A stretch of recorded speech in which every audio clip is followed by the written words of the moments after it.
Matahari mulai condong ke barat saat Yuliani, seorang perwira polisi wanita yang bertugas di daerah pedesaan, menyusuri jalan setapak setelah menjalankan tugasnya. Dengan seragamnya yang rapi, ia berjalan melewati pasar tradisional yang ramai, di mana penjual dan pembeli saling tawar-menawar dengan riuh. Yuliani tersenyum kecil melihat kehidupan sederhana yang masih lekat dengan kehangatan dan kebersamaan. Namun, ia tak menyadari bahwa dalam hitungan menit, sesuatu yang berharga akan lenyap dari genggamannya. Setibanya di depan sepeda motornya, Yuliani merogoh saku seragamnya. Wajahnya seketika memucat, dompetnya hilang, napasnya memburu, matanya liar menyapu sekitar, mencoba mengingat kapan terakhir kali ia memegangnya. Dompet itu bukan sekadar tempat menyimpan uang, tetapi berisi kartu identitas, SIM, dan dokumen penting yang sangat ia butuhkan. Jantungnya berdegup cepat, kepanikan menyergapnya. Jika dompet itu jatuh ke tangan yang salah, akibatnya bisa fatal. Dengan tergesa, Yuliani berlari kembali ke pasar, menanyakan kepada beberapa pedagang apakah ada yang menemukan dompetnya. Namun, mereka semua menggeleng. Ia bahkan sempat mendatangi kantor polisi setempat untuk melaporkan kehilangan itu. Kecemasan mulai menjalar dalam benaknya, membayangkan seseorang menyalahgunakan identitasnya. Ia hampir putus asa ketika seorang bocah kecil menarik ujung lengannya, menunjuk ke arah seorang pria tua yang tengah duduk di sudut gang kecil, di bawah pohon rindang. Pria itu tampak lusuh, dengan pakaian kumal yang sudah pudar warnanya. Rambutnya memutih, kulitnya penuh keriput, dan tangan kasarnya menggenggam sebuah dompet lusuh yang sangat dikenalnya. Yuliani tertegun, matanya membulat. Dengan langkah cepat, ia menghampiri pria itu, hatinya dipenuhi harapan sekaligus kecemasan. "Pak, itu dompet saya," serunya dengan nada setengah bergetar. Pria tua itu, yang kemudian ia ketahui bernama Pak Jarno, menatapnya dengan tenang dan tersenyum tipis. "Maaf, Nak, aku memang menemukannya di pasar tadi, tapi aku tidak tahu harus memberikannya ke siapa," katanya dengan suara serak. Tangannya yang gemetar menyodorkan dompet itu. Tanpa berpikir panjang, Yuliani segera membukanya dan menemukan semua isinya masih utuh, tidak ada satupun yang hilang. Ia nyaris tak percaya, di saat banyak orang mungkin akan tergoda mengambil uang di dalamnya, pria tua ini justru mempertahankannya dengan penuh kejujuran. Mata Yuliani mulai basah, bukan karena rasa lega semata, tetapi karena perasaan haru yang tiba-tiba menyeruak. Di dunia yang semakin dipenuhi ketamakan, masih ada orang seperti Pak Jarno, seorang pemulung tua yang hidup dari barang-barang bekas, tetapi tetap berpegang teguh pada kejujuran. "Terima kasih, Pak, saya benar-benar berhutang budi pada Bapak," ucapnya lirih, menahan emosi yang bergemuruh di dadanya. Pak Jarno hanya tersenyum samar, lalu menundukkan kepalanya. "Saya tidak butuh imbalan, Nak. Saya hanya melakukan apa yang seharusnya dilakukan oleh orang baik," jawabnya tulus. Kata-kata itu menghantam hati Yuliani lebih kuat dari yang ia duga. Dalam sekejap, ia merasa begitu kecil di hadapan pria renta ini, pria yang, meski hidup di pinggir jurang kemiskinan, masih memegang teguh prinsipnya. Hari itu, Yuliani tidak hanya mendapatkan kembali dompetnya, tetapi juga menemukan sesuatu yang jauh lebih berharga, pelajaran tentang ketulusan dan kejujuran dari seorang pemulung tua yang akan mengubah hidupnya selamanya. Tanpa ia sadari, pertemuan singkat ini adalah awal dari perjalanan yang akan membawa hatinya ke arah yang tak pernah ia bayangkan sebelumnya. Sejak pertemuan itu, bayangan tentang Pak Jarno terus menghantui benak Yuliani.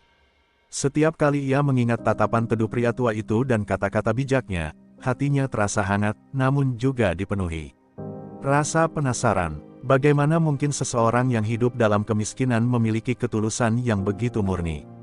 Kejujuran Pak Jarno bukan hanya menyelamatkan dompetnya, tetapi juga menggugah hatinya dengan cara yang sulit dijelaskan. Hari berikutnya, Yuliani memutuskan untuk mencari Pak Jarno. Ia bertanya kepada beberapa pedagang di pasar, hingga akhirnya menemukan pria tua itu sedang duduk di bawah pohon yang sama, sibuk memilah barang-barang bekas dari sebuah karung lusuh. Wajahnya tampak letih, tetapi ada ketenangan dalam sorot matanya. Yuliani berdiri sejenak, mengamati bagaimana tangan renta itu memilah sampah dengan penuh kesabaran, seolah pekerjaan berat itu bukanlah sebuah beban. Dengan hati-hati, Yuliani melangkah mendekat. "Pak Jarno," panggilnya lembut. Pria tua itu menoleh dan tersenyum samar, seolah tak menyangka ada seseorang yang mencarinya. "Ah, Nak Polwan, ada apa datang ke sini lagi?" tanyanya dengan nada ramah. Yuliani tersenyum kecil dan duduk di sampingnya. Saya hanya ingin berterima kasih lagi, Pak. Kalau bukan karena Bapak, saya pasti dalam masalah besar, ucapnya tulus. Pak Jarno terkekeh pelan. Nak, kalau saja dunia ini lebih sering diisi dengan orang-orang yang saling membantu tanpa pamrih, mungkin hidup kita akan lebih ringan, katanya sembari menghela napas panjang. Yuliani menatapnya dalam-dalam. Kata-kata itu begitu sederhana, tetapi menyentuh hati. Ia mulai menyadari betapa dalam kebijaksanaan pria tua ini, sesuatu yang tak ia duga dari seorang pemulung yang hidup sendirian di pinggir desa. Sambil berbincang, Yuliani tanpa sadar memperhatikan kondisi Pak Jarno. Pakaian yang lusuh, tubuh yang kurus, dan tangan yang kasar menunjukkan betapa kerasnya kehidupan yang ia jalani. Pak, maaf kalau saya lancang bertanya. Bapak tinggal di mana? Tanyanya hati-hati. Pak Jarno tersenyum kecil sebelum menunjuk ke arah sebuah gubuk reyot di ujung jalan. Di sana, Nak, sendirian, tapi sudah terbiasa, jawabnya ringan, seolah kesepian adalah sesuatu yang sudah lama ia terima. Yuliani menelan ludah. Ada perasaan nyeri yang menyelinap di hatinya. Bagaimana mungkin pria setua ini hidup seorang diri dalam kondisi seperti itu? Bapak tidak punya keluarga, tanyanya lagi. Pak Jarno terdiam sesaat, sebelum akhirnya menjawab dengan suara pelan, dulu punya. Tapi mereka semua sudah pergi. Beberapa karena usia, beberapa memilih jalannya sendiri. Senyumnya masih ada, tetapi Yuliani bisa merasakan kesedihan di baliknya. Saat itu, sesuatu di dalam hati Yuliani berubah. Ia datang hanya untuk mengucapkan terima kasih, tetapi malah menemukan kisah kesepian yang tak pernah ia duga. Ada dorongan kuat dalam dirinya untuk melakukan sesuatu, untuk tidak hanya meninggalkan pria tua ini kembali ke kesendiriannya setelah semua kebaikan yang telah ia tunjukkan. Pak, bolehkah saya berkunjung lagi lain kali? Tanyanya pelan, hampir ragu-ragu. Pak Jarno terkejut sejenak, lalu tertawa kecil. Hahaha, kalau Nak Polwan tidak sibuk, tentu boleh. Tapi saya ini cuma pemulung tua, tidak ada yang bisa saya tawarkan, ujarnya rendah hati. Yuliani tersenyum hangat, tapi Bapak sudah menawarkan sesuatu yang jarang dimiliki banyak orang, ketulusan. Sejak saat itu, tanpa ia sadari, Yuliani telah melangkah ke dalam kehidupan Pak Jarno, dan hatinya pun mulai tertambat pada kebaikan pria tua itu. Hari demi hari berlalu, dan kunjungan Yuliani ke gubuk kecil Pak Jarno semakin sering. Awalnya, ia sendiri tak mengerti kenapa hatinya selalu tergerak untuk kembali. Mungkin karena rasa kagum pada pria tua itu, atau mungkin juga karena ia menemukan sesuatu yang selama ini hilang dalam hidupnya, sebuah ketulusan tanpa syarat. Setiap kali ia datang, Pak Jarno selalu menyambutnya dengan senyum hangat dan secangkir teh pahit yang dibuatnya dari daun-daun kering yang ia kumpulkan sendiri. Di tengah kesederhanaan itu, Yuliani menemukan ketenangan yang tak pernah ia rasakan sebelumnya.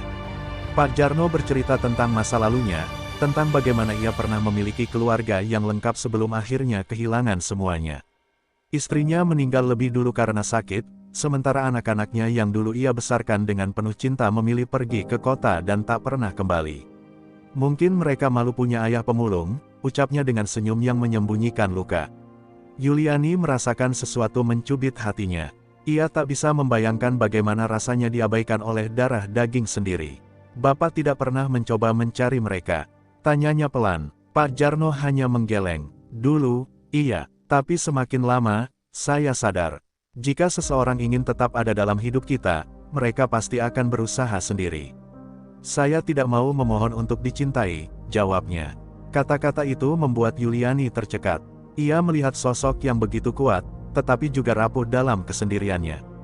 Sejak saat itu, hubungan mereka semakin akrab.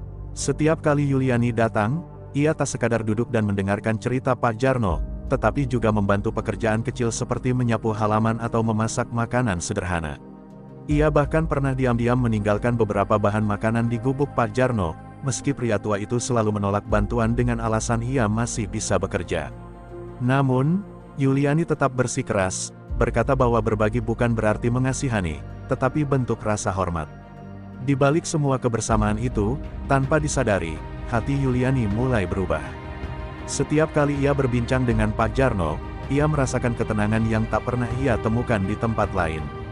Ketulusan pria tua itu membuatnya bertanya-tanya, mengapa selama ini ia begitu sibuk mengejar hal-hal yang sebenarnya tidak membawa kebahagiaan. Jabatan, Status sosial, kekayaan, semua itu terasa hampa dibandingkan dengan perasaan damai yang ia rasakan setiap kali duduk di depan gubuk kecil ini. Namun, semakin dekat ia dengan Pak Jarno, semakin banyak pula bisikan dari orang-orang di sekitarnya. Rekan-rekan polisi mulai memperhatikan perubahan dalam dirinya. Beberapa bahkan mulai bertanya, kenapa kau sering ke desa itu? Kau yakin tak salah berteman? Ada yang mencibir, ada pula yang sekadar penasaran. Namun, Yuliani tak peduli. Ia tahu, apa yang ia rasakan bukan sekadar rasa kasihan, tetapi sesuatu yang jauh lebih dalam. Hingga suatu hari, ayah dan ibunya mengetahui kedekatannya dengan Pak Jarno. Malam itu, teleponnya berdering, dan suara sang ayah terdengar dingin di seberang sana. Yuliani, ada apa denganmu? Apa yang kami dengar ini benar? Kau dekat dengan seorang pemulung. Yuliani menggigit bibirnya. Ia tahu ini akan terjadi cepat atau lambat, tetapi mendengar nada suara ayahnya yang penuh kekecewaan tetap membuat hatinya sakit. Pak Jarno bukan sekadar pemulung, ayah, jawabnya dengan suara bergetar. Dia orang baik, orang yang lebih jujur dan tulus dibandingkan banyak orang di luar sana. Namun, jawaban itu tidak diterima dengan baik. Ayahnya hanya mendengus tajam sebelum berkata, jaga nama baik keluarga, Yuliani. Jangan buat kami malu. Setelah itu, panggilan berakhir, meninggalkan Yuliani duduk diam dengan air mata yang tertahan.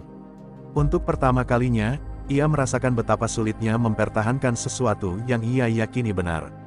Setelah percakapan dingin dengan ayahnya, Yuliani merasa hatinya diliputi kegelisahan. Ia tahu bahwa keluarganya akan sulit menerima hubungannya dengan Pak Jarno, tetapi ia tidak menyangka penolakan itu akan datang secepat ini. Malam itu, ia duduk sendirian di kamar, memandangi ponselnya yang sunyi. Tak ada pesan lanjutan dari ayah atau ibunya, seolah mereka sedang menunggu keputusan darinya. Napasnya berat, pikirannya penuh pertanyaan, mengapa kebahagiaan harus diukur dari status dan harta. Keesokan harinya, Yuliani kembali mengunjungi Pak Jarno, tetapi kali ini langkahnya terasa lebih berat. Ia menemukan pria tua itu sedang duduk di bangku kayu di depan gubuknya, menatap langit dengan mata sayu. Pak Jarno, panggil Yuliani pelan. Pria tua itu menoleh dan tersenyum seperti biasa, tetapi ada sesuatu dalam tatapannya yang berbeda. Nak Polwan, kau baik-baik saja, tanyanya, seolah bisa merasakan kegundahan yang ia bawa. Yuliani menghela napas panjang sebelum duduk di sampingnya. Keluarga saya tahu tentang kita, ucapnya lirih. Pak Jarno terdiam, lalu tersenyum tipis. Dan mereka tak setuju, bukan? Tebaknya. Yuliani menunduk, mengangguk pelan. Pak Jarno tertawa kecil, tetapi ada kesedihan dalam suaranya. Aku sudah tua, nak. Aku sudah sering melihat bagaimana dunia bekerja. Orang-orang lebih peduli pada apa yang terlihat di luar, bukan pada hati seseorang. Tapi itu tidak adil, Yuliani mendesis, matanya mulai memanas. Mereka tidak mengenal Bapak, mereka tidak tahu betapa baiknya Bapak. Suaranya bergetar, bukan karena marah, tetapi karena kesedihan yang menumpuk di dadanya. Pak Jarno menatapnya dengan lembut. Nak, aku bahagia kau mau menganggapku sebagai bagian dari hidupmu. Tapi kau masih muda, masih punya masa depan. Jangan sampai karena aku, kau kehilangan segalanya. Kata-kata itu menusuk hati Yuliani. Apakah ia benar-benar akan kehilangan segalanya? Ia mencintai pekerjaannya sebagai polisi, ia menyayangi keluarganya, tetapi ia juga tidak bisa mengingkari perasaannya terhadap Pak Jarno. Sejak pertemuan pertama, ada sesuatu yang terus menariknya mendekat, bukan karena rasa kasihan, tetapi karena ia merasa damai setiap kali berada di sisi pria tua itu. Tanpa sadar, air mata mulai mengalir di pipinya. Saya tidak peduli dengan apa yang orang lain pikirkan, ucapnya dengan suara gemetar. Saya hanya ingin bersama orang yang tulus dan tidak memandang saya dari status atau seragam yang saya pakai. Pak Jarno menghela napas panjang, lalu menepuk tangan Yuliani dengan lembut. Dunia ini tidak sesederhana itu, nak. Mereka duduk dalam diam cukup lama, hanya ditemani suara angin yang berhembus pelan. Yuliani tahu bahwa ini bukan hanya tentang dirinya, tetapi juga tentang Pak Jarno. Pria tua itu sudah terlalu lama hidup dalam keterasingan dan tidak ingin menjadi beban bagi siapapun. Namun, bagi Yuliani, Pak Jarno bukan beban, ia adalah seseorang yang mengajarinya arti kebahagiaan yang sebenarnya. Hari itu, untuk pertama kalinya, Yuliani menyadari bahwa perjuangannya baru saja dimulai. Cinta sejati bukan hanya tentang perasaan, tetapi tentang keberanian melawan dunia yang tidak selalu memahami. Dan ia siap untuk memperjuangkannya, meskipun harus menghadapi orang-orang yang ia cintai. Setelah pertemuan itu, Yuliani merasa hidupnya tak lagi sama. Pikirannya selalu dipenuhi kebimbangan, antara mengikuti keinginan keluarganya atau mempertahankan hubungannya dengan Pak Jarno. Setiap kali ia mengenakan seragamnya dan bertugas, ia merasa seperti dua orang yang berbeda. Di satu sisi, ia adalah polisi yang berwibawa dan dihormati, tetapi di sisi lain, ia hanyalah seorang wanita yang tengah memperjuangkan hatinya. Tekanan dari keluarganya semakin menjadi. Ibunya mulai menghindari teleponnya, sementara ayahnya bahkan mengirimkan saudara-saudaranya untuk berbicara dengannya. Mereka mencoba membujuknya dengan berbagai cara, mulai dari nasihat halus hingga ancaman tersirat. "Yuli, kau masih muda, kau bisa mendapatkan pria yang lebih baik," kata salah satu saudaranya. "Apa yang kau lihat dari seorang pemulung tua itu? Kau pantas mendapatkan yang lebih." Mendengar itu, hati Yuliani seperti disayat pisau. Mereka tidak mengerti, mereka hanya melihat Pak Jarno dari luarnya saja, dari pakaian lusuhnya, dari pekerjaannya yang sederhana. Mereka tidak melihat kebijaksanaan yang ia miliki, kehangatan dalam sikapnya, dan ketulusan yang tak pernah Yuliani temukan di tempat lain. "Aku tidak memilihnya karena status atau harta," jawabnya tegas. "Aku memilihnya karena dia membuatku mengerti arti kebahagiaan." Namun, dunia tidak semudah itu menerima cinta yang tidak biasa. Kabar tentang kedekatan Yuliani dengan seorang pemulung mulai menyebar di lingkungan kepolisian. Rekan-rekannya mulai berbisik-bisik setiap kali ia lewat, beberapa bahkan mulai menjauhinya. Atasannya memanggilnya ke ruangan dan berbicara dengan nada serius. "Yuliani, kau adalah polisi yang memiliki masa depan cerah. Jangan rusak reputasimu hanya karena emosi sesaat." Kata-kata itu terasa seperti tamparan. Apakah memperjuangkan seseorang yang ia cintai dianggap sebagai tindakan yang merusak reputasi? Yuliani keluar dari ruangan itu dengan hati yang berat. Seolah-olah seluruh dunia sedang menentangnya. Hanya karena ia mencintai seseorang yang dianggap tidak pantas, semua yang ia miliki terasa seperti hendak direnggut darinya. Di tengah tekanan itu, hanya satu tempat yang bisa membuatnya merasa tenang, gubuk kecil Pak Jarno. Malam itu, ia kembali ke sana, duduk di bawah langit yang gelap bersama pria tua itu. "Nak, kau terlihat lelah," kata Pak Jarno sambil menatapnya dengan prihatin. Yuliani mengangguk pelan. "Mereka semua menentang saya, Pak. Mereka bilang saya bodoh karena memilih jalan ini." Pak Jarno tersenyum tipis, lalu menghela napas panjang. "Kebahagiaan sejati selalu membutuhkan pengorbanan, Nak. Jika kau benar-benar yakin, maka kau harus bersiap menghadapi dunia." Yuliani menatap pria tua itu dengan mata berkaca-kaca. "Tapi saya takut kehilangan segalanya," bisiknya. Pak Jarno menggenggam tangannya dengan lembut. "Yang benar-benar mencintaimu tidak akan pernah meninggalkanmu, Nak. Dunia boleh menentang, tapi hatimu sendiri yang harus memutuskan." Yuliani menatap mata pria tua itu dan untuk pertama kalinya, ia merasa benar-benar yakin. Ia telah memilih jalannya, dan ia siap untuk menghadapi apapun yang akan datang. Hari demi hari berlalu, dan tekanan yang dihadapi Yuliani semakin berat. Tidak hanya keluarganya yang menolak hubungan ini, tetapi juga rekan-rekannya di kepolisian. Bisikan-bisikan yang awalnya hanya sekadar sindiran kini berubah menjadi tatapan merendahkan. Beberapa senior bahkan mulai mempertanyakan loyalitasnya. "Seorang polisi harus menjaga wibawa dan martabatnya, Yuliani. Apa kau yakin hubungan ini tidak akan menghancurkan kariermu?" Pertanyaan itu terus terngiang di kepalanya, mencabik-cabik keyakinannya sedikit demi sedikit. Puncaknya, ia dipanggil oleh atasan ke ruangannya. Duduk di seberang meja, Yuliani menatap wajah tegas komandannya yang tampak kecewa. "Yuliani, kau adalah salah satu anggota terbaik kami. Tapi keputusanmu ini telah menimbulkan kegaduhan. Banyak pihak yang mempertanyakan kredibilitasmu." Kata-kata itu terasa seperti palu yang menghantam dadanya. Yuliani mengepalkan tangannya di bawah meja, menahan perasaan yang berkecamuk.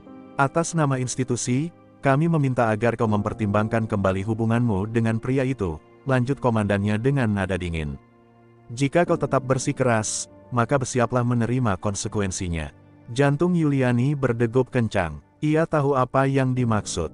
Jika ia terus mempertahankan Pak Jarno, maka ia bisa kehilangan pekerjaannya, impian yang telah ia perjuangkan bertahun-tahun.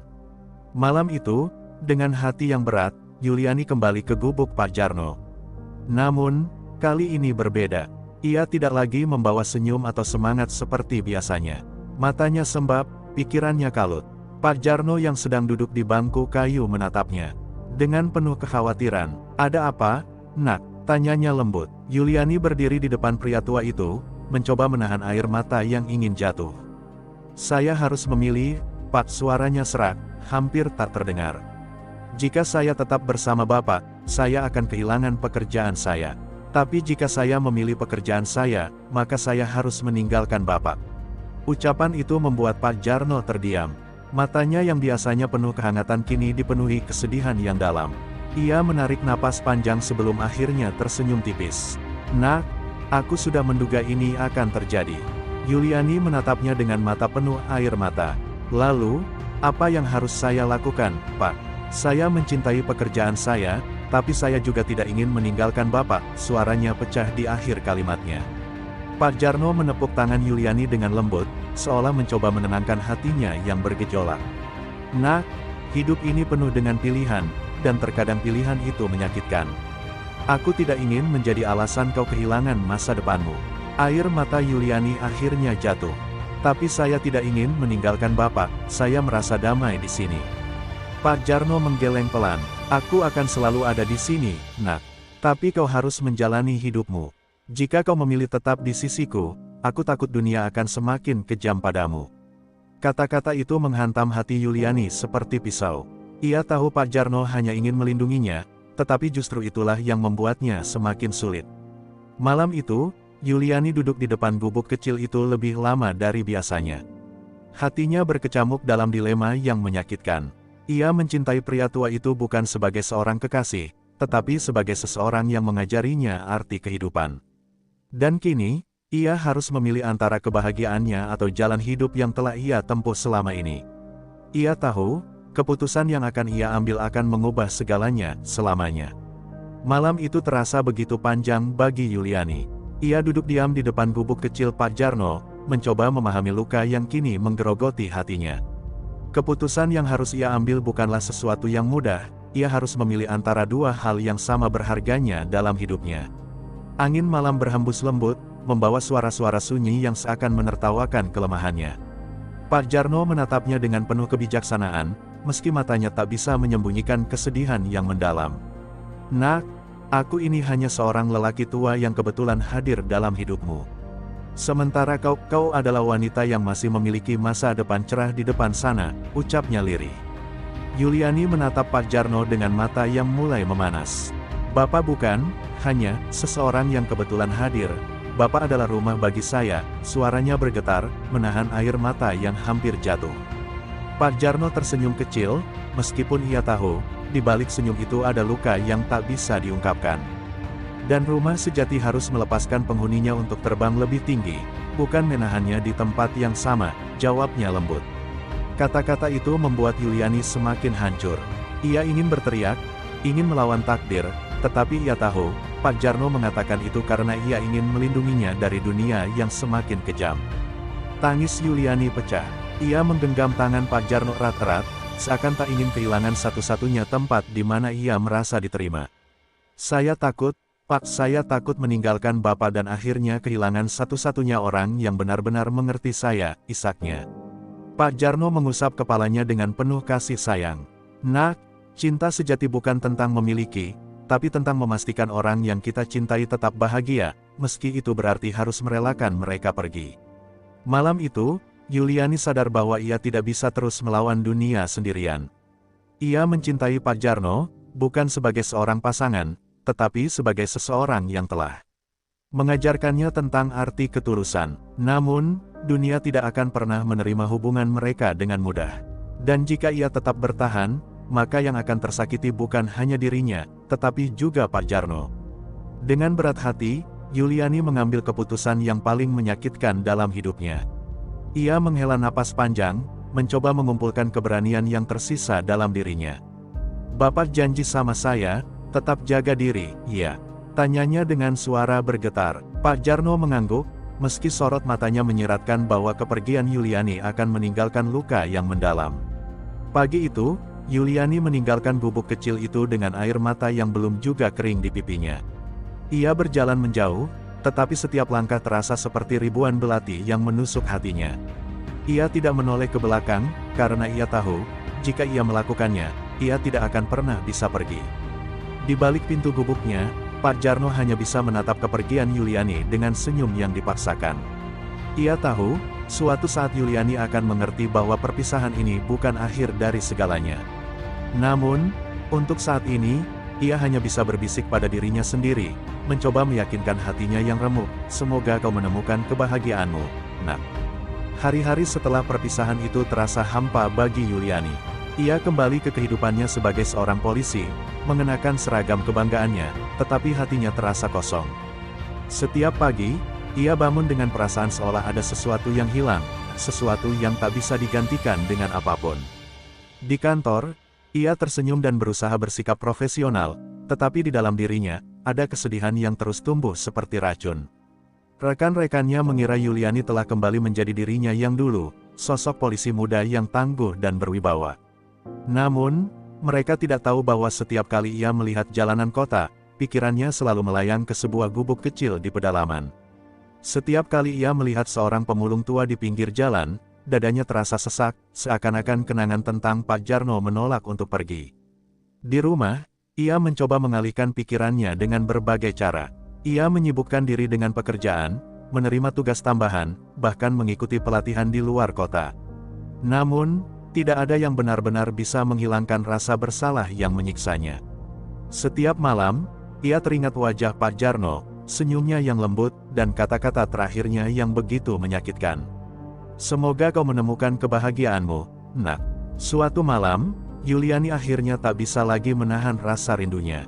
Dengan hati yang gelisah, ia mengemudikan mobilnya menuju desa tempat Pak Jarno tinggal.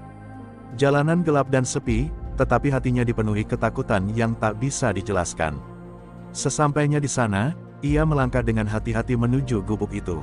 Namun, begitu ia tiba, sesuatu yang tak terduga terjadi. Gubuk itu kosong.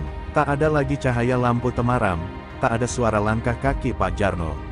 Yuliani berlari mendekat, membuka pintu dengan tangan gemetar. Di dalam, hanya ada kesunyian yang menyambutnya. Barang-barang Pak Jarno masih di sana, tetapi orangnya telah pergi. Ia jatuh berlutut di lantai tanah, merasakan kepanikan merayapi tubuhnya. "Pak, di mana Bapak?" Suaranya bergetar, hampir tak terdengar. Ia segera berlari ke rumah salah satu tetangga terdekat, seorang ibu tua yang dulu sering berbincang dengan Pak Jarno. Begitu melihat Yuliani, wanita itu menghela napas panjang dan menatapnya dengan iba. "Nak, Pak Jarno sudah pergi." Yuliani membeku. "Pergi? Kemana?" tanyanya dengan suara bergetar. Wanita itu menunduk, lalu menjawab dengan suara lirih, "Dia jatuh sakit beberapa minggu lalu, dan dia tidak bisa bertahan." Dunia Yuliani seketika runtuh. Lututnya lemas, air matanya jatuh tanpa bisa ia hentikan. "Tidak, itu tidak mungkin," bisiknya, menolak untuk percaya. Ia berlari kembali ke gubuk itu, berharap semua ini hanyalah mimpi buruk. Tetapi kenyataan telah menamparnya dengan kejam. Pak Jarno telah pergi, dan ia bahkan tidak ada di sisinya saat itu terjadi. Di malam yang sunyi itu, Yuliani menangis sejadi-jadinya di depan gubuk yang kini tak lagi memiliki pemilik. Penyesalan menghantamnya seperti gelombang yang tak henti-hentinya. Ia telah memilih untuk meninggalkan pria yang begitu tulus mencintainya, dan kini, tak ada lagi kesempatan untuk kembali. Dalam kepedihan yang menghancurkan, Yuliani menyadari satu hal, ada luka yang tidak akan pernah bisa terobati, dan itu adalah luka kehilangan seseorang yang tidak akan pernah kembali. Malam itu, Yuliani duduk diam di depan gubuk kosong yang dulu menjadi tempat paling damai baginya. Tangannya gemetar saat menyentuh pintu kayu tua yang masih menyimpan jejak keberadaan Pak Jarno. Udara malam terasa lebih dingin dari biasanya, menembus hingga ke tulangnya, seolah-olah dunia ikut berduka atas kepergian pria tua yang begitu berarti dalam hidupnya. Ia masih berharap ini semua hanya mimpi buruk yang akan berakhir saat fajar menyingsing. Namun, pagi datang dengan kenyataan yang sama pahitnya. Yuliani menghabiskan waktu dengan bertanya kepada para tetangga, mencari tahu bagaimana hari-hari terakhir Pak Jarno. Dari cerita mereka, ia mengetahui bahwa pria itu jatuh sakit tak lama setelah ia pergi. Ia kehilangan semangat, semakin jarang keluar untuk mengais barang bekas, dan lebih banyak menghabiskan waktu duduk termenung di depan gubuknya. Hingga suatu malam, Tubuhnya yang renta tak lagi mampu bertahan, dan ia pergi dengan tenang, sendirian. Mendengar itu, Yuliani merasa dadanya seperti dihantam batu besar. Ia menggigit bibirnya, menahan isakan yang semakin kuat. Ia telah berjanji untuk menjaga pria itu, tetapi pada akhirnya, ia justru meninggalkannya di saat-saat terakhirnya. "Seharusnya aku ada di sini, seharusnya aku tidak pergi," bisiknya dengan suara parau. Penyesalan itu begitu menusuk, menghancurkan setiap kepingan hatinya yang tersisa. Dengan tangan gemetar, ia berjalan kembali ke gubuk itu dan masuk ke dalam. Di sudut ruangan, ia melihat sesuatu yang membuatnya terhuyung mundur, sebuah bungkusan kain lusuh yang ia kenali. Dengan air mata yang terus mengalir, ia membuka bungkusan itu dan menemukan barang-barang yang Pak Jarno simpan dengan hati-hati. Ada sebuah seragam polisi lama yang terlihat sudah usang, sebuah foto hitam putih seorang gadis kecil, dan sebuah surat yang ditulis dengan tangan yang tampak lemah. Dengan jantung berdegup kencang, Yuliani membuka surat itu dan mulai membacanya. "Nak Yuli, jika kau membaca surat ini, mungkin aku sudah tak ada lagi di dunia ini. Aku ingin kau tahu bahwa aku tidak pernah menyesal bertemu denganmu. Kau memberiku hari-hari yang indah, sesuatu yang sudah lama tidak aku rasakan. Aku ingin kau hidup bahagia, nak.